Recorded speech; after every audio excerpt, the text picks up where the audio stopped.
At kaugnay sa umano'y modus na ilang taga-BFP na naging dahilan ng kanilang pagkakasibak sa pwesto.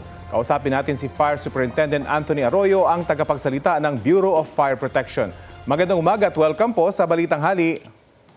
Yes, sir. Good morning, Sir Rabi. Opo. Paano po nabisto yung tangkang pag-kickback ng 30 million ng dalawang taga-BFP dahil sa overpriced na fire extinguishers? Yes po, we support the move of our good Secretary John Victimulya for cleansing up the agency, our BFP. No? Kaisa kami at this aligns with our agency's integrity monitoring and internal cleansing program. At pinapaalam namin sa lahat that we are committed to due process and maintaining a zero tolerance policy for any misconduct and corrupt practices. At for the information, sir, no, ang pinapaalam sa lahat no, ng mga kasamahan naming opisyal or personnel, lalo na sa mga fire safety inspector, that the BFP or any its official or employees shall not sell, offer to sell, or recommend specific equipment or brands of fire extinguisher and other fire safety equipment to any applicant or requesting party or business entity.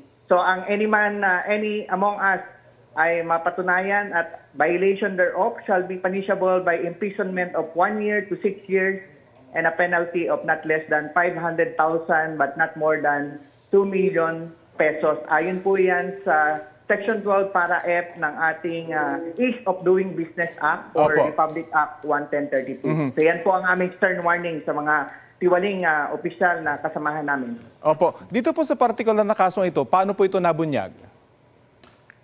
Yes sir, ongoing po ang ating investigation dyan. Isa na nga dyan ay yung sa statement ng ating kalihim Secretary John Victimulya at agaran po ang ginawang investigation ng National Headquarters sa pangunguna ng Internal Affairs Service namin at saka yung Directorate for Intelligence and Investigation. At may other agency pa po ang in parallel investigation. They are also conducting investigation. At kailangan pa namin kumala po ng mas matitibay na ebidensya kung sadyang totoo ang alleged kickback sa modus na ito. Opo, ano pong reaksyon ng ahensya doon sa sinabi ng kalihim na hanggang sa taas ay posibleng nakinabang dito?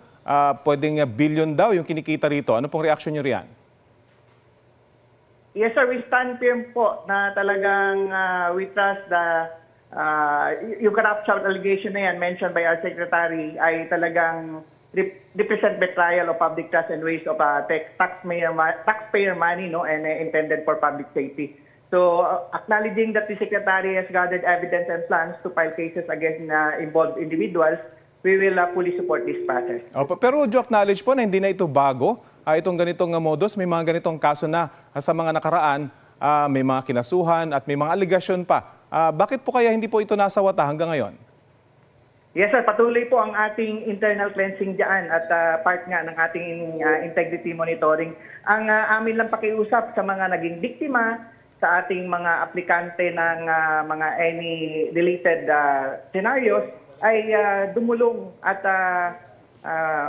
makipag-ugnayan sa aming tanggapan para makakuha kami ng concrete evidence to really file necessary charges. Kasi kami sir ay talagang seryoso laban sa anumang katiwalian at patuloy kaming nakikiusap nga na makipagtulungan sa aming tanggapan. Sa kasong ito, sasampan ba nagreklamo yung dalawang taga-BFP na sangkot po doon sa overpriced fire extinguisher at posible bang madagdagan po sila? Yes sir, patuloy po ang ginagawang investigasyon ng investigating team at makakaasa kayo na magkakaroon ng feedback immediately pag once nag-prosper na yung investigation kung meron mang charges na ipapile eventually. May impormasyon ho ba kayo? Kung may numbers lang kayo, ilan na po ba yung nakasuhan nito before at ilan yung na-convict na sa ganitong mga kaparehong modus? Sa mga kaparehong modus, sir, meron kami mga less than 10 na dyan na nagkaroon na ng mga ganitong insidente na napatunayan. At convicted po sila at nakakulong? Yes po sir, may hinarap silang mga administrative cases. Okay, well, mag-follow up po kami dito sa story ito, lalo kang sinabi ng kalihim, bilyon ang posibleng kinita dito sa alleged kickback na ito. Maraming salamat po sa oras na binahagi nyo sa Balitang Hali. Yes sir, magandang tanghali din. BFP spokesperson Fire Superintendent Anthony Arroyo.